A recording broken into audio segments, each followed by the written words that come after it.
শুকলতি আৰু নৰসিংহ পাতৰ তৰকাৰী বনালোঁ। বহুত দিনৰ মূৰত বনাইছোঁ।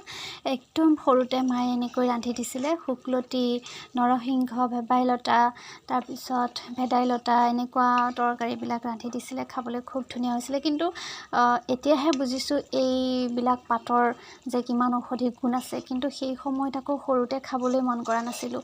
মানিমুনি তৰকাৰী বনাই দিছিলে কেতিয়াবা, শুকলতি, নৰসিংহ, পাৰ্বতী এইবোৰৰ তৰকাৰী যে বনাই দিছিলে, কিন্তু খাবলৈ একদম ঠেন মেন কৰিছিলোঁ।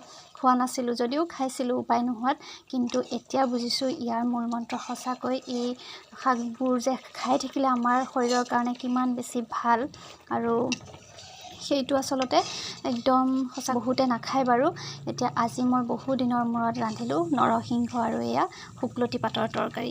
কোনে কোনে খাই পাইছে বাৰু নৰসিংহ আৰু শুকলতি পাতৰ তৰকাৰী? আজিৰ সময়তো এইবোৰ নোহোৱাই হৈ গৈছে নহয়নে? বহুতে হয়তো চিনিও নাপাই চাগে শুকলতি পাত কেনেকুৱা হয়, কি হয়। ঠাণ্ডাৰ দিনত এনেকৈ ৰান্ধিলে খুব জাল দিব পাৰে। একদম জ্বলা তৰকাৰী খালে ধুনীয়া হয় আৰু এয়া